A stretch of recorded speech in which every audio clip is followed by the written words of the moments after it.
otherwise, and they kicked us out of the big room, and now we're being televised. It's not on channel 8. They should be televised. 22 or 13. So There are cameras they down have there. to fill the This one, this time or meeting's something. That's what it's us. We gotta switch seats. There's one there.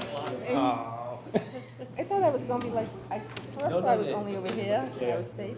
Yeah, not so much. Yeah. Oh, the tape is on, by the way. We all set? Is Yes. Judith, what are we doing with Judith? Is she coming? I haven't heard it otherwise, and she's not coming. All set, we're all set to start. Thank you very much, ladies and gentlemen. Welcome to the November 18th, 2014 meeting of the Milton Conservation Commission.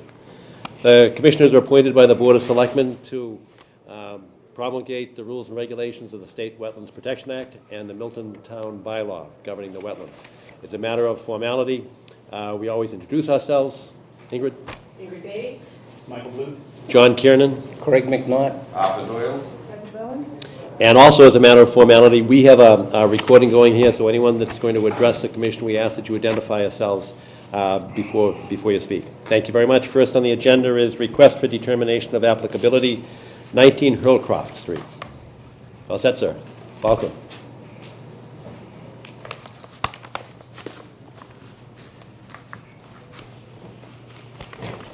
Thank you. David Mills. Thank you for joining us, Mr. Mills, and for the public. We actually conducted a site inspection at 19 Hurlcroft Street 2 Saturdays ago? November 5th. November 5th. So we've actually had the advantage of having gone out to see that. And I think we had asked you to do a couple of things, and that was to correct the drawings. Correct. Yep. There might be, I'm either mistaken, or there might be a mistake on the drawings. And if I could direct your attention to it, and I think it's a small matter, but we'd like to make sure we get accurate drawings. Sure. I believe that the width of the deck is, this existing deck is 26 feet, and it includes, if you're looking towards Hillcroft Street, the stairway on the right, Right. it's 26 feet including that.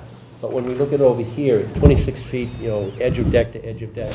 That's an additional 3.4, and so is this. I presume it's the same distance. Okay. But the 26, I don't think that's right. I think the 26 mark should come out here, Right, to the original. to the original line. Yeah. So am I correct? Yes. Okay, Yeah. so that's The your overall is 26. Yeah, there's the same footprint should be for the deck and the stairs, except for the south-facing stairs. That's the only addition. Otherwise, the deck width and is going to be the same. All right. Yeah, the surface of it. Just for our records, we want to make sure that we're accurate. Right. So could you ask your designer to correct that again? Sure. Architect, rather. Yep. And were there any other questions that we had? Michael, I know you weren't on the site I was visit. not. Greg, you had some comments on this. I think give that correction where it is the shape. All right, Judith, you were there. Yep, it was fine. Just the drawing is all. Right, and you looked at this? I did. And there's another, I know you were just walking in. I got a copy though. Okay. And there is a mistake that's here, and he's going to Correct. correct it. Would you introduce yourself to the public, because we just did? Judith Darrell Kemp.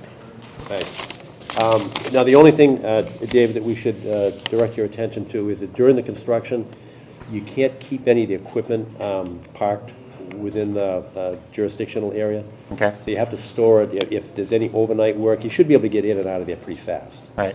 But we just don't allow any fueling or storage of equipment that has petroleum products Okay. within our jurisdiction. So you'd have to store them out back towards the street. Front, yeah. Front yard. Okay. Okay, that can be done. Any other questions from commissioners? No? All right. Any abutters, members of the public that wish to comment or ask questions on 19 Hurlcroft Street? Hearing none. This is a request for determination of applicability. We could entertain a motion for a negative determination based on certain conditions. And one of them would be to correct the plans, and we'll accept the plans as designed. We think you're far enough away from our 25-foot non-disturbance zone. But we have regular boilerplate conditions, which would include, the storage of equipment. There's no refueling within our jurisdictional area. And with that, I think we're good to go. Is there such a motion? It's a negative determination of applicability. Make a motion, we issue a negative determination of applicability for Hillcroft Road I'll second. with those conditions. with those conditions. I'll Second. second. Any discussion? I can't vote, I wasn't on the sidewalk. I wasn't either. Okay, 2-0. Any other questions? No. All in favor? Aye. Aye. That's it. It's unanimous, 2 abstentions. Thank you very much, David. You're all set to go. Thank you. Make Thanks sure for you your time. stay in touch with Kathy, because she'll wait for your corrected plans. Okay. And then we'll actually sign it tonight, and she'll release it as soon as we get the corrected plans. Great. Thank you very much, sir. Thank you. Second on the agenda is notice of intent, 328 Adams Street. And Ned Cochran just indicated he's before the ZBA right now, so we'll take him out of order when he comes back. We've got some quick issues. If it looks like I'm talking fast, I am, because we've got some very lengthy discussions tonight that we're anticipating, so we'd like to get the quick ones out of the way.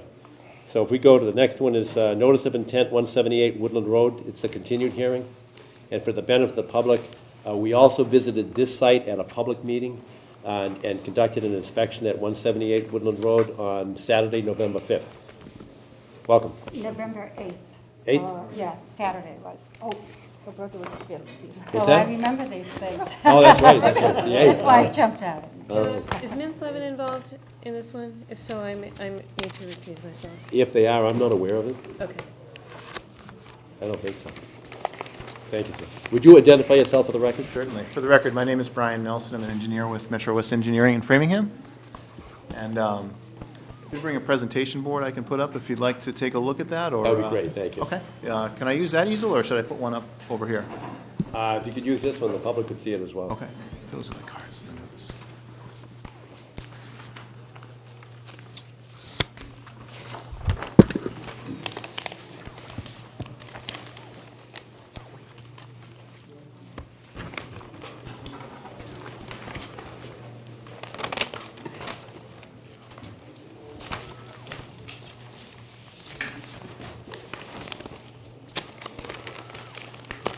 As I mentioned, my name is Brian Nelson. I'm an engineer with Metro West Engineering. We're here to present the notice of intent tonight for the property at 178 Woodland Road. Our property is located on the north side of Woodland Road, and just to orient you to this board, north is going straight up the page.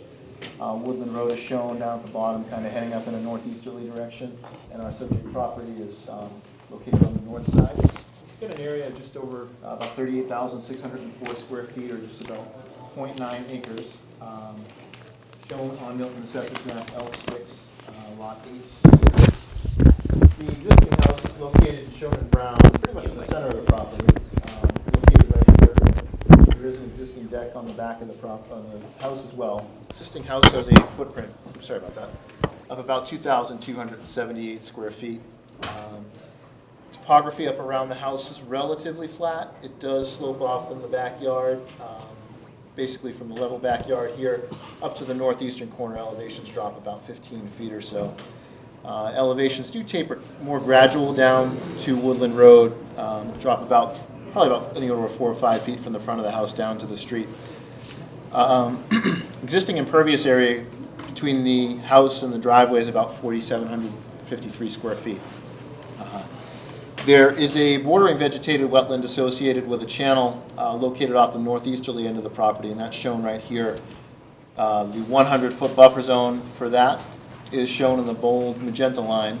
It kind of extends radially out from the end of the channel. There are 2 isolated wetlands that are also located off-site, one just off the southwesterly corner. It's in this location right here. And then there is another isolated wetland which is located on the opposite side of Woodland Road. It's basically just a drainage ditch that's become a wetland over the years.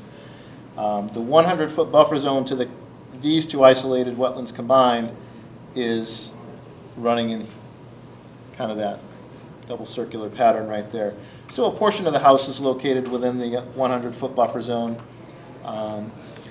We did check the property a couple times in the springtime just to kind of put some documentation together that both isolated wetlands are not vernal pools, and that was one of the things we looked at on our site visit. The proposed scope of work involves construction of an addition off the back center of the house, and that's shown in dark brown in this location right here. And there'll also be, which is shown in kind of the mustard color around it, construction of a new deck, which would be on the northerly side of the house. The construction of the addition and the deck and the grading associated with that, none of that is actually within the buffer zone. The proposal also calls for the reconstruction of the front entry, which is within the buffer zone to the isolated wetland. And there'll be some minor regrading which will occur on the front left and the left-hand side of the property in these locations here. The closest the proposed work will come is about 70 feet away from the tip of the isolated wetland right here. So we're about 70 feet away at closest. We do have an erosion control barrier that starts up against the driveway here, runs up along the westerly property line, kind of follows the tree line and a couple ledge outcrops out back and terminates at the high point up here. The proposed addition adds about 255 square feet of impervious area, so it's a relatively minor change in impervious area. With that, I'd be happy to answer any questions. Could you explain and give a little bit of background on the 4 points that you've got on the isolated wetlands on the southwest corner? Certainly. We had delineated basically these four corners. These were the four corners that were the 4 points essentially at our site visit that we reviewed with the commission, and basically just delineates it's a larger isolated wetland on the McGuire's property, which is located to the west. So these 4 points were actually flagged and located by survey, as were the points for the wetland across the street as well. Okay. Now, 4 of us had the opportunity to see this. Any questions from the commissioners? I thought it was very straightforward. Judy? The only thing I was wondering about, in this area that you describe as the runoff from the road, do you know if there's any spring peepers or bullfrogs or any other amphibians living in there? Has any of that been reported? We checked back at the time of the survey, and then we checked again about 3 or 4 weeks later. And it's actually, the dates are, I think, listed in our wetland report. Yeah. But it was our botanist had visited the site and didn't see any evidence of... Nothing at all? Yeah. Because you hear them in this area. You hear the spring peepers quite a bit, you know? Yeah. But not in this particular wetland. Neither of the two, that's correct. Okay. Any other questions from the commissioners? Are there any abutters who would like to ask a question or make a comment? Nothing? Members of the public? All right, just for purposes of, education, and you weren't there, there were additional flags in this isolated wetlands here, but the next door neighbor indicated that he wasn't sure, what the significance of it was. All we needed was a point of reference. So we agreed, rather than certifying the whole delineation, that we'd only take a sufficient, one end of this isolated wetland so that we could have a point of reference to measure the jurisdictional boundary. So we actually ignored the rest, and that's not before us. We're not certifying the rest of it. And I think that was, acceptable. And actually, the abutting neighbor allowed us, to put these flags on his land, and we're on his land. So I think that's agreeable to everyone, correct? Yes. All right, any other questions, comments, criticisms? Nothing. So this is a notice of intent. I think at this juncture, we've collected the data, we've seen the place, we've done our inspection, and I'd entertain a motion to allow the notice of intent. And we do have our regular boilerplate. And one of the problems you might have with our boilerplate conditions is that we don't allow storage of equipment within our buffer zone. There's no refueling, there's no overnight storage. So I'm not sure what you're going to use for staging, and I don't know what you need for equipment back here. Do you know the construction plans? I'm familiar with the construction plans. I don't think there should be an issue. There's plenty of room actually on this side of the property.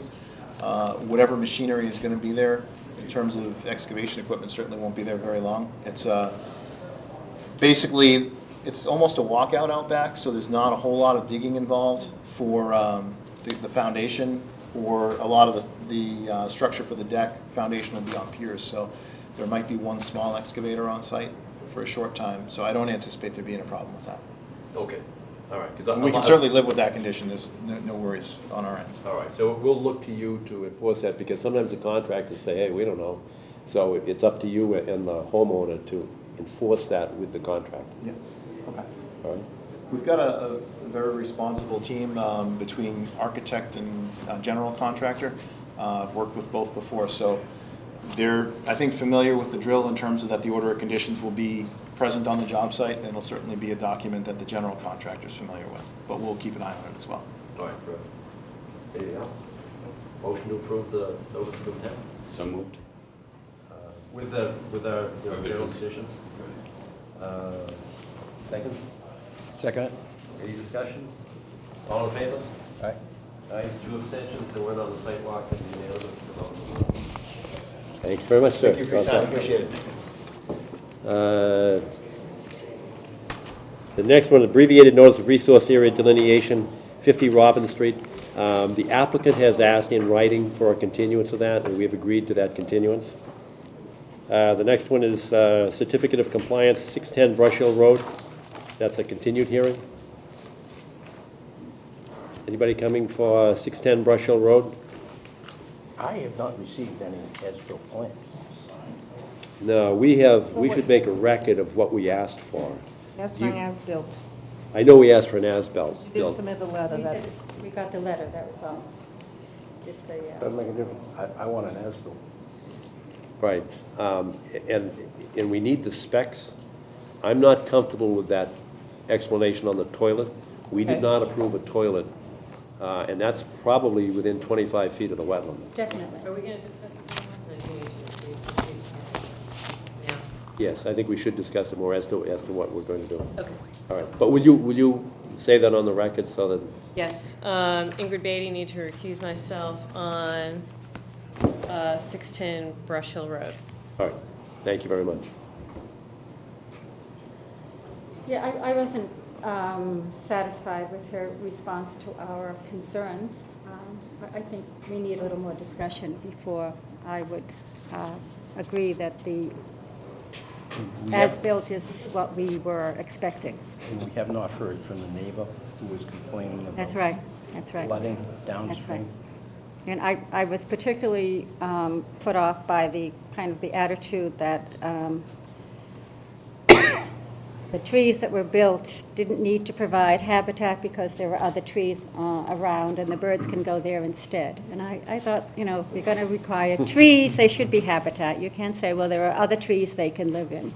That didn't make any sense to me. Can you, by using that letter, list for the benefit of the public that which we requested? An as-built is one, an as-built plan. Right. And ladies and gentlemen, this is for a pool and a pool house, and unbeknownst to us, the pool house has a toilet, and it's right next to our wetlands.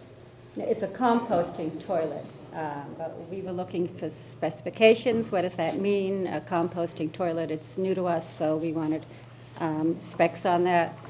Also, we wanted specs on the pavers she used are supposed to be permeable so that in between the water should go into the soil.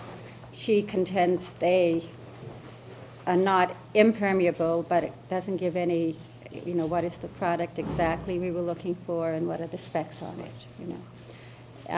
And then thirdly, the lighting that is around the trees, that shoots up into the trees. Although we didn't tell her, this is something we've discussed in the past, you know, what we do with lighting, certainly in many locations. So I think we need a discussion about that anyway. Do you want any kind of specs? I mean, typically, if they're strong lights, we ask them to be pointed down. Exactly. These are pointing up, but they're not big lights. Right, but they They're shouldn't be just- pointing up and they're fixed. Sure. They're not, you know, I understand the wildlife habitat, but they're not in the direction of any neighbors, to my knowledge. No, Is that right? Yeah, no, it's mainly, accent lighting. right, it's accent. It's something you'd see in, you know, shopping mall for accent lighting, not for habitat requirements. All right.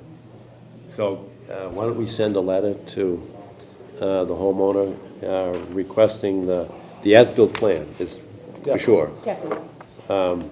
The specs for the toilet, the specs for the grouting, and if there are lighting specs, I'm not sure what they'd be, but there may be some lumens analysis there. Yeah.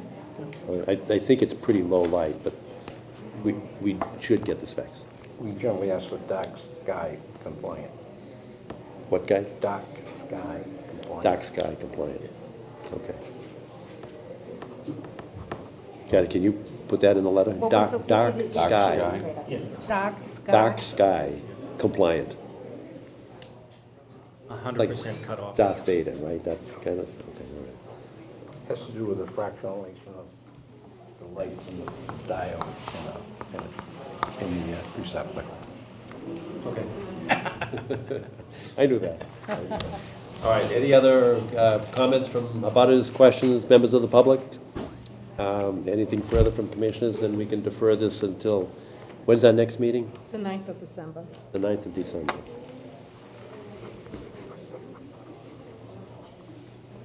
Jude, Ingrid's all right to come back in? Yeah, that's good.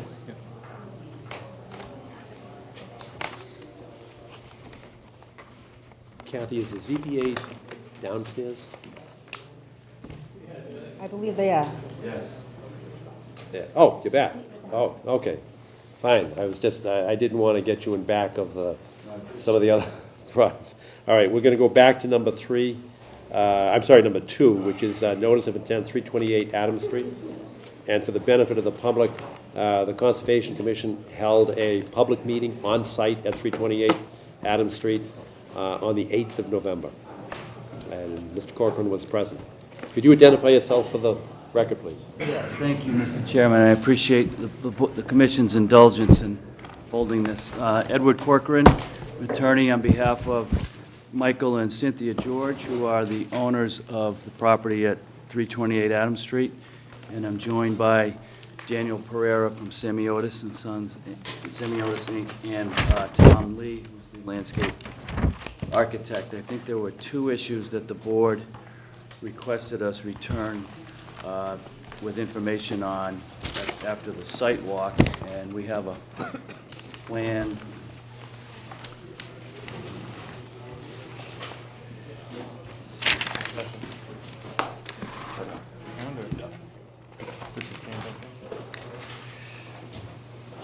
I know they like me to use this. So, if you recall, there was the property contains a large mansion, and there was work being done down towards the northwest corner on a stone wall that forms 2 of the boundary lines between the property and what is now part of the Forbes Woods, land that's owned by the Department of Conservation and Recreation. One was that the board wanted to see some more detail with respect to how the woodland edge would be treated, and not just within the 100-foot buffer zone. And 2, I think the commission wanted information on how the wetlands themselves were delineated. Right. Although the wetlands are off of the property, whether they were properly delineated. Tom Lee, who's the landscape architect, was present on the walk, and he has developed this planting plan to provide treatment for the native woodland edge, as he's calling it, not just to be treated within the wetland buffer, but that to be a consistent plan for treatment along all 3 sides of the property. And there's a series of species, native species, that would be planted and identified, and I'll ask Tom to speak more specifically to what he's proposing on that. Tom Lee with Tom TL Studio Landscape Architects. So we are trying to, as Ned was saying, create a woodland edge along 2 sides of the property where we're abutting conservation land. And the plan is basically consists of understory flowering trees, native species, service berries, witch hazels, or the pagoda dogwood. And there may be other native species, but essentially we're trying to recreate the understory. Right now we have a very tall forest canopy, and we're trying to add a middle layer and then eventually even the lower layer to the whole woodland. On this side of I believe the west side is there's a pretty good canopy toward this end of the property, and we're just tucking some trees that will be sited in field wherever we have light coming down, and then as we get down to the corner of the property, we will it becomes a little more dense, and then some native shrubs starts to come in. So we add again, building the layer of the stratified canopy. That's basically it. And the native shrub species are summer sweet, chokeberry, winterberries. They especially would like this wetter spot at the low point of the property. So if you have any questions. I think all of your understory trees, they seem great. And I think the shrubs as well, the winterberry, spicebush, the arrowwood. I would like to see, other than the mature trees there, I'd like you to plant some taller trees that will grow to be 60, 80, 100 feet tall as years go on. Because all these older trees, with so many tree diseases coming along, it's always worthwhile to put in some long living trees. And what you're listing, the serviceberry, the alternate leaf dogwood, they're not long living trees, they're shorter. And we've had very good luck in wetland areas. I was thinking of two trees, Tupelo nyssa. Great tree. Yeah, a beautiful three-season tree. And also hackberry. We've had great luck along by its native Celtis oxid, that one, yes, hackberry.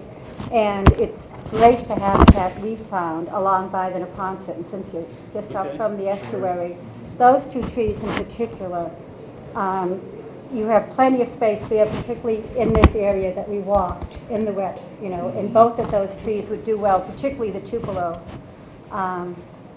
I think you have enough space to plant, half a dozen trees there. Sure. If you put in even just 3-inch diameter, they'd be taken care of. I'm sure you could, pick spots, and then the understory as well, and then you'd have the completion of the canopy, basically. For the dogwood, they're still prone to anthracnose. We do know of a anthracnose-resistant variety. We can email you.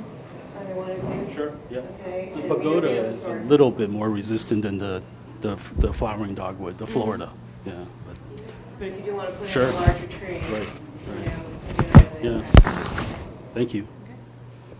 Tom, can I ask a question? I'm not sure if it's fair to ask you or if it's Dan, but can you just explain what's going on in the wall reconstruction for the benefit of the public? Well, we're basically rebuilding an existing boundary wall along this side and this side that over time has started to tumble down. And actually, that has photos. And it's coming back as a dried stack wall. Yeah. So maybe I can answer that, and I can show some photographs. I think at the hearing a couple of weeks ago, we handed in a series of photographs that showed the wall. Basically, this westerly and northerly property line to the point where, and then the Forbes estate goes back to the north. There's an old stone wall that had sort of fallen apart, and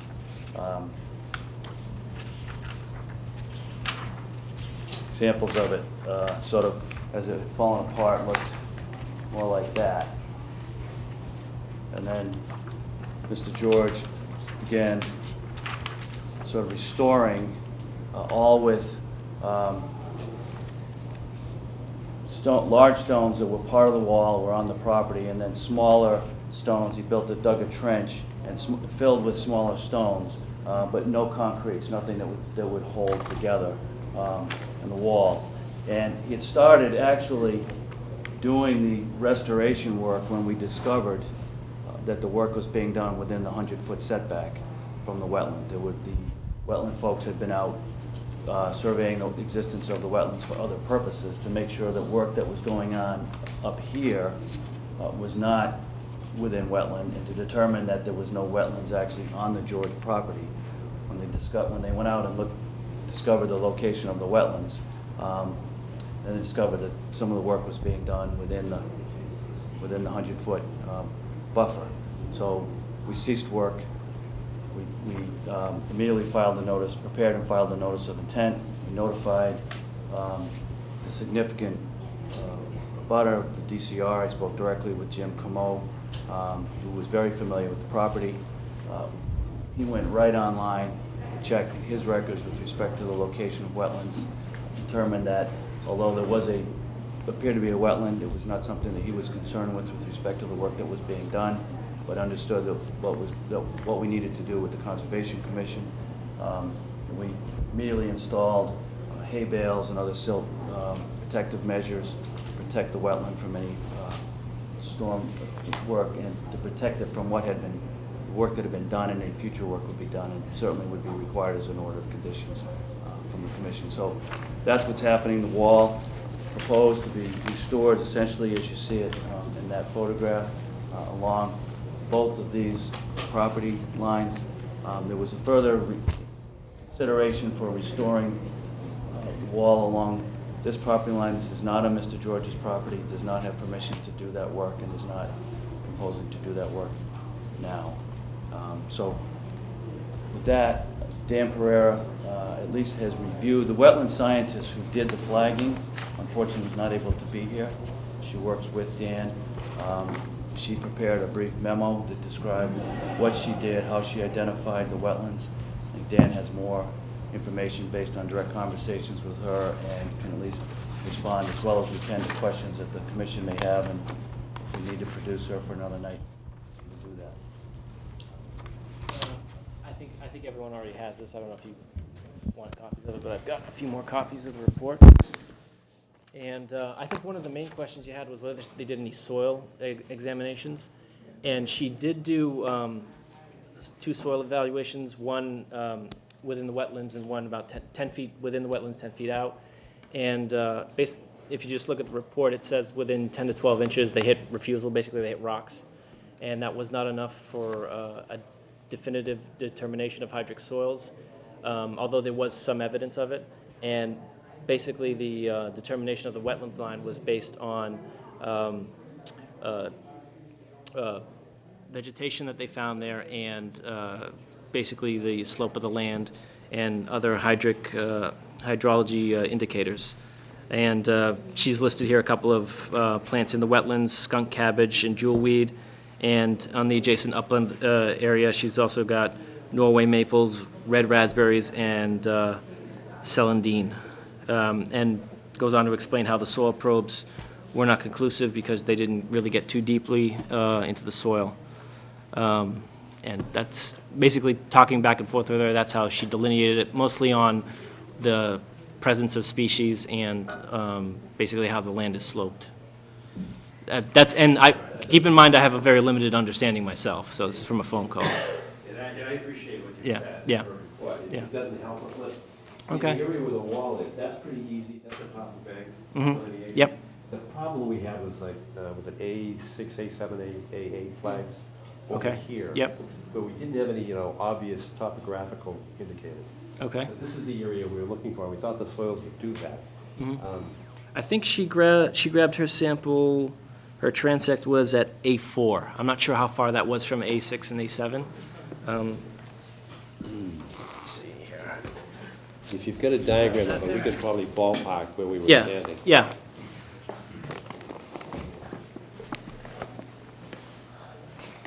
So A6 and A7 is the corner of the property.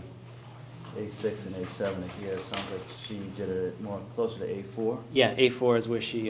See, that's where the top of bank is. That's easy. The problem that we had was over here. We were by the walk. I know we crossed here and then walked this way. Yes. That's right, Yep. yeah. And the big beech tree? Yes. It's here. It's back when we were back of that. It's in here. Right. Behind. Right behind that. That's where the confusion is. You just leave it there, you don't.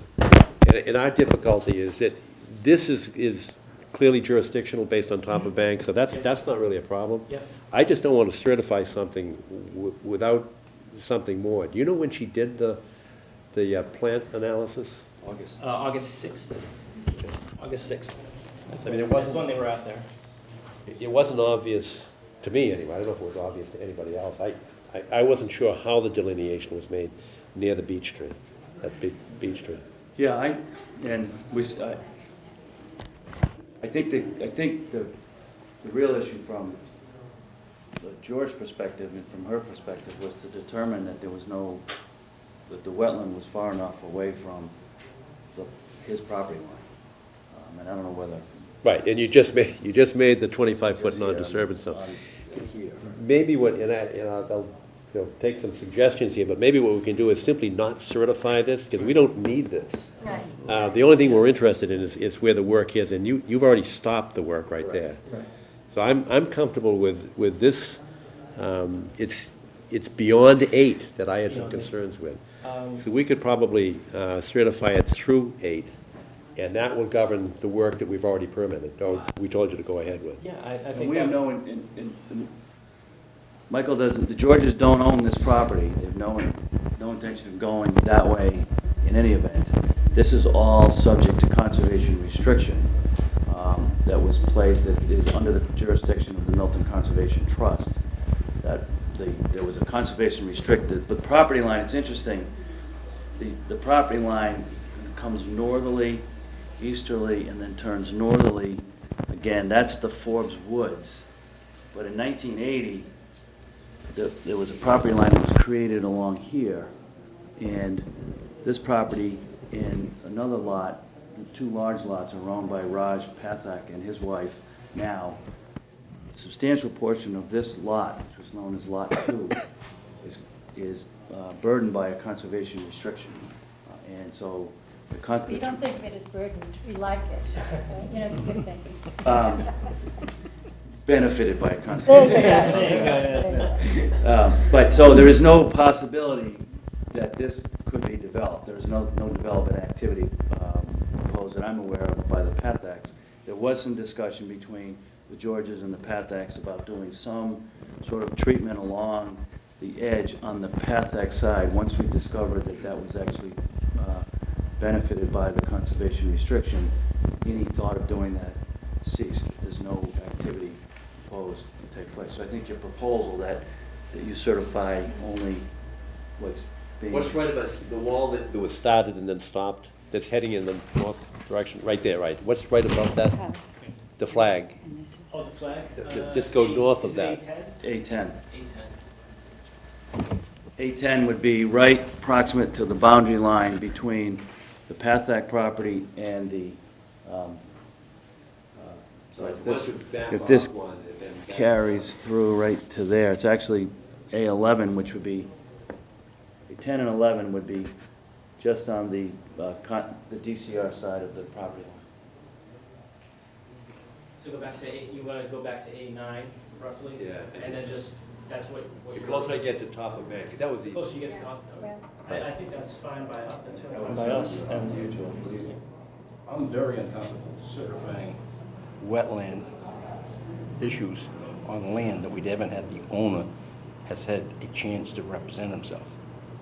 I mean, Pathak, he may or may not agree with that line. No, I don't want to go onto property, that's why I'm going to 9. Isn't that line? No. No, we that's go- we- DCR property. That's DCR.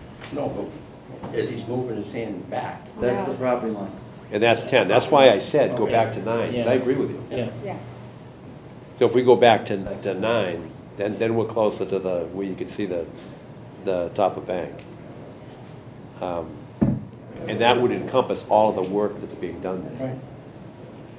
Can you just elaborate, the height of the existing wall was how high? Was two boulders high? Roughly, yes. The Which new wall is 2 to 3 feet. And it wasn't uniform, but the new wall is higher. The new wall is probably closer to I'd Yeah. say 4.5. yeah 4.5. It used to yeah. be 3 and now it's about 4.5. Yeah. It's a big change. And it's wider than it was before too. And it's more dense than it was before. Yes, there's still some void space, but there's gravel in there for drainage purposes. Yeah. Are you uncomfortable with that? Yeah. So speak now or forever hold your peace, sir? I'll hold it. Oh, okay, all right. Any other questions from commissioners? Are there abutters, members of the public that have a question or a comment? I don't hear any. As long as we don't go beyond A9, is everybody comfortable? Totally, totally. And the planning plan is good? Yes, if, with the agreement of the extra trees, if there's consensus about that, excuse me. That's fine. Do you want, so we'll make, if we were to vote in favor of it, we'd make it contingent upon a new plan being submitted that would include those trees? Okay. Is there a swimming pool contemplated for this property? Yes. Swimming pool's going. But it's not under our jurisdiction. No, it's, everything's outside of the jurisdiction. It's here. Yes, this one. And there are retaining walls that were installed here, and all of this fill area coming in here. That's well away from your jurisdiction. All right, there's only one other aspect that we addressed on the 8th of November, and that was if the plantings don't take hold, this season, and they probably won't, what are the overwintering plans to stabilize that soil? Because it was pretty roughed up when we saw it. Well, we can seed it with a drought-tolerant fescue for winter cover. Winter rye even, Yeah, winter something, rye. yeah. Now, and will it take now? Well, all of a sudden we turn pretty cold, but if this is just a spell that we go through, we can do it up to Thanksgiving. Is there a contingency plan if it stays cold? I mean, do you mulch it, or how do you stabilize that? We can wood chip it, mulch it. Right now, actually with since fall, all the leaf drop, the duff layer is pretty. There is a good duff layer that helps a lot. But we can mulch any bare spots. That's the, Okay, could you add that to the plan in addition to the trees? Well, you And then- could pre-germinate it and spray it. Pre-germinate the seed by 3 or 4 days. pre-germinated. Right, take the seed, put them in the tank. Wait a couple of days and then spray it. It's developed by George Kaufman out in Kansas City. Tom, you don't look like a believer. I haven't seen pre-germinated seeds shot by hydro seed. Believe me, it works. Well, if you just have some kind of a contingency plan, Erosion tank. okay. 20. There are two sets of erosion controls that were put in. One was to contain the work that's going on up here. Right. And then a separate one, obviously, here. But I think we can certainly add contingency to what we're doing here. Okay. All right, this is a notice of intent. So we need to vote on a motion to issue the order of intent with the conditions, including the change in the plan for the planting plan and the contingency plan for stabilization over the winter, and approval of the wetlands delineation only so far as A9, and the rest of it we'll ignore.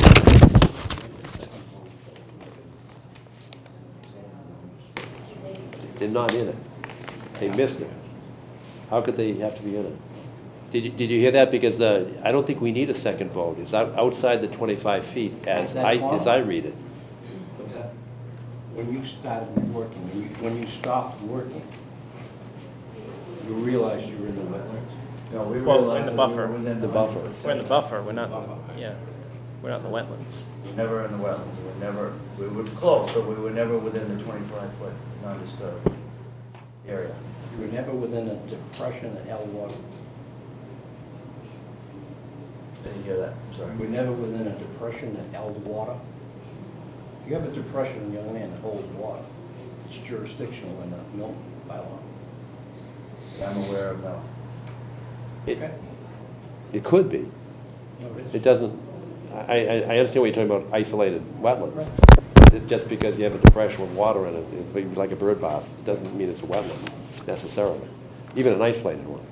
But it's neither here nor there, because if we adopt the line from A1 to A9, they're outside, it's all jurisdictional, but they're outside the 25 foot, and I thought that was. Not necessary. Correct.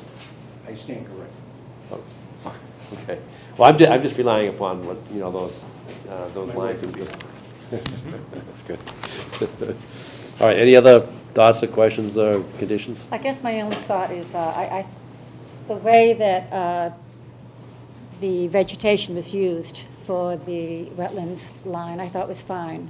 I was struck by the skunk cabbage as clearly a wetland plant, because we were just on a site walk where a naturalist told us that skunk cabbage was not, I was which looking we for that sort in- of laughed at. So it's good to be back to reality again. There's nothing to do. All right. There's a lot of players around. I just read what was in the report, so, yeah, that's good. So it was fine. All right, thank you. Any other comments? You're not having any lights on the wall, right?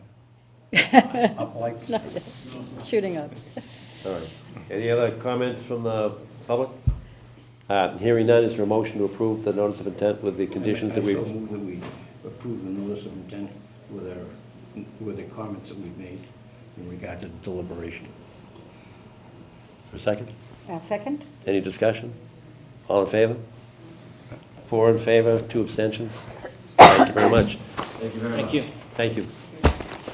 All right, next on the agenda is, number 7 is abbreviated notice of intent, 0 Central Avenue, the town of Milton. And we have a written request to continue that until December 9th? December 9th. As a result of that, we go to the next, number 8, notice of intent, 131 Elliott Street demolition, continued hearing. Are you, the applicant, ready to go? I thought they were.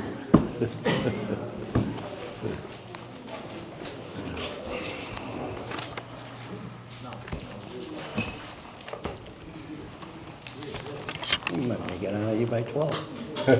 Nah, I don't think so.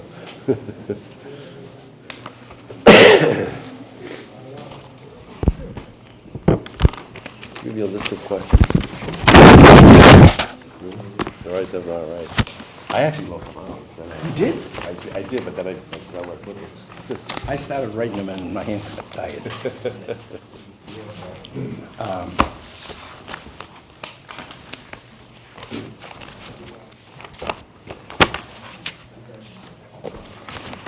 I know one of the things that I need to have. Do you need the demolition plan? What's that? Do you need the demolition plan? No, I've got that. I don't know what they did with the DEP comments. Yeah. Can you read it? Did I? No, can you? That's what you call small print. Did you see it? Yeah. It's not small to you? Yeah, it's small. Do you have that document? I didn't get that. All set. Thanks, folks. Welcome. Michael, is that If you going? missed it before, we have a recorder running. So I'd ask you to identify yourself for the record, please. Steve, you want to start? Just identify yourself for the record? Yes, Steve Connolly, applicant, and I'm here with Phil Cordero, he's the engineer, and Chris McCarthy, engineers for the project, and Peter Friedman is my attorney. And also Jerry Sullivan is also. All right, welcome all. All right, what can you tell us about the revised plan? Oh, Phil will. All right, thank you. Sure. So again, Phil Cordero from Allen and Major Associates, representing the engineers on the project. So we're going to, I guess, continue our discussion on the application for demolition of the building at 131 Elliott Street. You know, since our last time here, and I wasn't present at the hearing, Chris was. We've since modified some of our erosion control and site preparation plans that he's putting up on the windowsill here. And it's to put forth our best way of controlling, you know, any stormwater runoff and erosion potential, you know, during the demolition of that existing structure. So we've introduced a sedimentation basin, thank you, Chris. That's just upstream of where it was previously located. So it's not located at the Central Ave Elliott Street intersection as was previously shown on some other site drawings. We believe that, again, during the demolition of the structure, we'll want to route all of our stormwater through here so all of the contaminants, erosion materials, suspended solids can settle out and be allowed to filter through a berm and then discharge into the municipal system on Central Ave and Elliott Street. We also reviewed this information with the Department of Public Works and the town engineer this morning, so we can have continuing discussions with all of the appropriate parties that are reviewing this application. So that's what we've made for changes to the plan. I think one of our other goals tonight is to further some of the discussions that were started at the previous hearing and also at the Zoning Board of Appeals hearing a couple of weeks ago regarding the DEP cleanup management for the site and so forth, you know, some of those issues that were raised.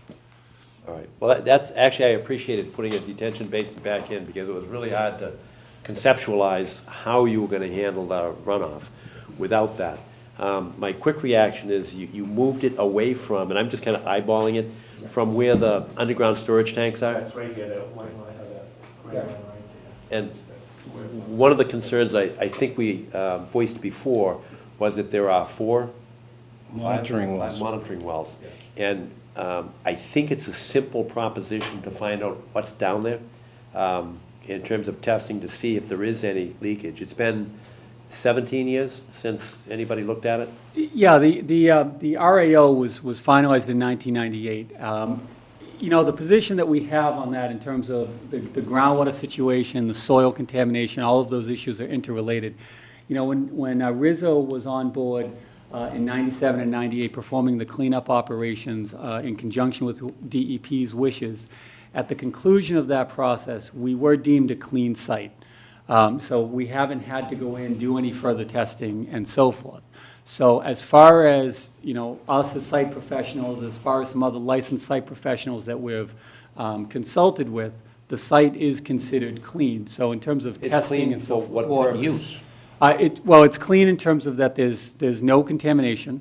The source of the original contamination that was noted there has been removed, and then clean in that it's available for all purposes of development. So there's no limitations on it, no site development limitations that DEP may have imposed. I thought there was an AUL that came out, and it was good for industrial purposes. use. No, I think what you want to look at, and we provided this to the commission after the ZBA hearing. Everybody here should have been provided some of the DEP information, the 21E documentation, and so forth, where the report said that there are no use limitations on it.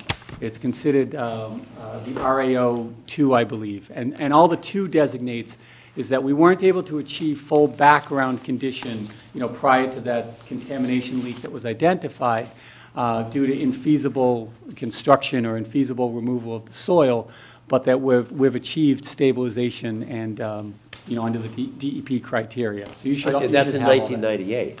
That's true. That is in 1998. Now, the question is, well, so since then, what's happened? Well, the source at that point was removed. So with the source having been removed, the contamination having been dealt with, that's what's established that clean bill of health that we're toting under the DEP statement. Aren't you asking us to stick our head in the sand a little bit? Because the monitoring wells are already there. All you have to do is test the water, because you're digging a detention pit right next to it. And we know from the Rizzo report says that the lower machine room, when that floor was excavated, that's where the groundwater was. And that was the problem that they had. Because when they excavated that 284 tons of contaminated soil, they had a water problem, so it's right under the slab. So I think the water elevation is pretty high. And I'm just concerned that it's almost like not looking. If they're already there, you don't have to do anything other than test what's in there. Well, and I don't disagree with you in terms of, you know, testing it. If there's a well there, I mean, you can certainly test it. But, you know, the position that we want to make sure comes across is that the site is clean, and there's no necessary requirement to test it. Well, it was clean in Site is clean 1998. under a different set of regulations. Those regulations have been revised 3 times since 1997. Okay, so it was clean back in 1997 by that criteria, but it may not be clean by today's standards. Is there a problem testing it? Well, the thing is, when we have our position is when we have a permit to build, our first order, once we have the buildings down, the first thing is demolition, which we're not interfering with the location of the underground storage tanks. when we attain a permit to build, our first thing is going to be to lift the underground storage tanks out and go through that process that's stipulated through DEP. You have the proper town officials there, you lift the tanks out. If there's a problem, there's a protocol to take care of that. That's when that's going to be addressed. But there's no reason for us to address that just for the demolition of the building. So depending on how things permitting wise. One of the things that, I understand what you're saying, and I understand you acknowledge that, that the tanks are gonna have to come out Right. at some point. Right. And I understand the financing component of it, and I'm not trying to back you into a corner on that. They have to come out, and my concern is that we've got the lower machine room, which is off-site. It's over there, right, Chris? Right, Okay. right. So I'm interested in that, and I've got two different and possibly conflicting plans. Because at one point, I thought you were going to go down to grade, that is, to the slab, and take out the foundation walls. And then later on, you said, no, we're going to keep it because that was actually going to be a place where you're going to retain the water that we all expect to have. So that's why I called it a swimming pool. That's a problem for us, because another plan that you have, in fact, the demolition plan says you're going to fill it. You're going to fill the swimming pool with, backfill. So I'm not exactly sure what the best way to find out what's down there. I don't want contaminated soil covered. And I'm not sure, and I get it, back in 1998, it was the 284 tons were taken out, and I appreciate that. But that's why I was so concerned with the water that was taken out this past June. I wanted to find out what was in it, and I assume it was tested. I got you, I provided the bill of lading for the two tankers that came out. I saw that, and I appreciate it. And what I'll have to do is follow up with the actual test that they did. The information they gave us was that it was not contaminated water, that it was wastewater, stagnant water, and it had to be disposed of the way that we provided you. I don't want to make an assumption, but I'm assuming if it was contaminated water, we would be paying a lot more money to get rid of it. But we'll see. I'll get that testing into the commission. That would be helpful, because my concern was that, I've seen conflicting plans for filling the foundation, raising the foundation. The other thing I want to touch on for the lower machine room is that when that was discovered, they removed the concrete floor. They excavated 4 feet below that floor to the bedrock. They excavated all the soil and took out all the groundwater in that machine room, replenished it with new gravel, poly, and a concrete floor again. So that is sealed. That's a secure site where that spill was. So moving forward, and that machine room is actually about 4 feet below the rest of the foundation floor. I'm estimating that, but it's about 4 feet below the rest of the foundation on the inside of that property. So what we're talking about with fill is that with some of the aggregate that we're going to create, we're going to fill up that lower machine room and tarp it to ensure that no runoff, to try to address the concerns that you have. That's actually helpful, because I didn't know that the machine room was lower than, Yes, it's than about the 4 feet basic lower. foundation. Yes. And where was the crack in the, I say foundation, I mean the floor. It was in the concrete floor. What happened was when they... But in was which in the one, the concrete big floor. basement or the? In the lower machine room. The lower machine room. That's where the crack was, yes. Which, that's what opened up the whole cleanup effort. All right. And the water that's being held there, I think you took out 18,000 gallons in June? Right. Where was that accumulated? In both the lower machine room No, and? that just came out of the lower machine room. And the reason we had to pump that out was because the period of time, that it's been vacant and water leaking in, different, it's been 17, 18 years, whatever it is. We needed to access that lower machine room to get rid of some, I think it was asbestos that was in that lower machine room. We had to get there to get rid of it. So that was the purpose of pumping it out. Okay. Now, I also went back over the Rizzo report to find out where these drains go, because there are a ton of floor drains. And it appears that they're going into the sewer system, which in turn, but there are also drains that discharge into the river. Well, we have, Right. we did an inventory in the building, we went through it last week, not to the extent that Rizzo did years ago, but there were a number of area drains that do go to the sewer. That's by regulation, they have to connect to the sanitary system. So that's what they did, they dye tested a number of them. We don't have any drains within the building that actually go towards the river. But what about, if you're talking about the catch basins on Elliott Street that are supposed to catch your runoff, and you've got filter fabric designed to protect them. Where is that going? So what ends up happening, everything in this area generally flows towards Central Avenue, and then it flows towards the river. So we had a very in-depth... Plus into the river. We had an in-depth discussion with DPW this morning as to whether it goes to the Neponset River or to Pine Tree, or Pine Brook over here to the east. And we're... Well, whether it goes directly or not, whether their drainage system, and actually they're unsure of it, so we're going to sort it out with them, as to whether the drainage system here goes directly into Neponset and then ultimately goes, down to Pine, or whether their drainage system goes directly into Pine. So ultimately it does get to the river, but in the process that we're doing by introducing the base and introducing the erosion materials, we have to contain, we have to treat, we have to handle that water before it gets into the municipal system, before it goes to that natural design point into the riverway. So that's what we'll be doing here. Can you do some kind of a dye test on that to find out where it discharges? We are, well, again, we're going to be working with the DPW to trace the lines in Central Avenue to know exactly where it goes. We identified, as I testified at the ZBA hearings, there are two head walls located in the banks of the Neponset River, one on, about here on Central Ave, and then one just on the other side, or right about here in the tree line, and right about here. And per some record plans that we have, the drainage system comes down to a central manhole about here, and then bisects and discharges here and here. And it's only upon further conversation with DPW, as of this morning, as a result of ZBA last week, that they believe it actually may not go through here. It actually may go to a manhole here, and then go through this alleyway by the cleaners and go into Pine Brook over here. And we're going to work with them on doing that. We're going to possibly put closed circuit TV through those lines and chase those out for them, with them, in conjunction with them. So that'll answer your question. Even though they did the intersection remediation back in 08, they don't even know. They even laid the line, it's still not clear. There's confusion. There's confusion. We want to work with them on solving it.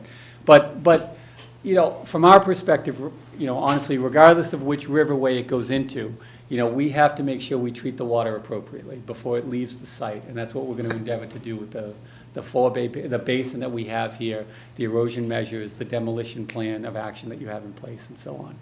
All right. And just so you know, that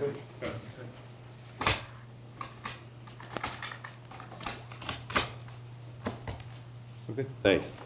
Just so that you and the public knows that we did get an email today from DPW asking us to coordinate with them so that we're all on the same page, so that anything that we do is really contingent upon their approval and vice versa. Yes. Which makes perfect sense. Yeah, and so just to elaborate on that discussion, again, we had with, Joe Lynch and John Thompson this morning, stormwater is a very, technical issue. And under the local regulations, they have a stormwater management permit that needs to be sought through DPW for local permits. And what they would like to do is they want to make sure that we can meet the intent of that stormwater management permit, and they wanted to relay that information to the commission, so that way it could allay some of the commission's concerns that there's no oversight here and that no one's looking at it, and there's the risk of pollutant contamination in the riverways, that DPW wants to be actively involved, reviewing everything that's out here, making sure that the project progresses in a manner that would satisfy the town on multiple levels, both at the commission, at the zoning board, and at the DPW and engineering departments. And hopefully that letter made it into the record with the rest of the commissioners here. All right. And what about the DEP suggestions? Because we've got here on their website, they've got extensive comments in terms of how to proceed at this juncture, most of which relates to stormwater runoff. Yep. And the plans to contain it and clean it. Sure. I don't have their comments directly in front of me, but I do recall seeing them. Some of their comment was basically addressing redevelopment. The initial application that was put forth limited the amount of stormwater standards that we complied with under the classification of redevelopment. We did as much as we could do. And DEP's response was, well, wait a minute. We want you to do more than what you think you can do. And that comment also came up through the Zoning Board of Appeals, and Horsley Witten is their consultant reviewing our stormwater for them. They made sure to reinforce Stormwater Standard 7 under the Wetlands Protection Act, the stormwater regulations, is that you have to improve over the existing conditions even in a redevelopment project. So what we did is we went back and we took another look at the project, and we redesigned some of the stormwater controls, that would be factored in. Now that gets into really the site NOI more than the demolition of NOI. So I want to make sure that there is a separation of where those stormwater standards become applicable.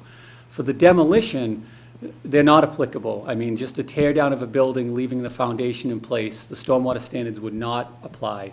During the site redevelopment, then they definitely do apply. And through the revision of plans through ZBA and here through the commission and the review by Horsley Witten, we do feel we have an improvement over existing conditions through the use of some proprietary stormwater treatment systems that include treatment and infiltration and oil removal and sand removal and so forth. I'm happy to discuss those further, but I just want to maintain that, they are separate and distinct from the demolition request and the site plan request. So. What are we gonna do with the oil that's in the bottom of that Rizzo indicated that's in the bottom of the monitoring wells? Anything that would be found in there would be removed, and it would be removed. Where does it come from? Well, any oil that it could still be remaining. Found in the machinery room. Well, Middle of the parking lot. This is the tank. in the existing, there may be some oil remaining in the existing tank, and that oil has to be removed. We'd bring in an oil removal company to vac it out of the tank prior to the tank being hoisted out. So we have free oil in the soil. No, there's a double. Excuse me, that's what it Sorry. says. They drilled the monitoring wells, and they got oil all over the drill bits. And they measured half an inch of oil at the bottom of 3 of the 4 wells. And they drilled 6 more wells, monitoring wells, inside the lower machinery room. And they all had oil in them. Well, you say, well, you took out the concrete and you took out the soil, but that's inside the building. That's not outside the building. My concern is the environment. We still, 12 years later or 18 years later, have oil from the site that's getting into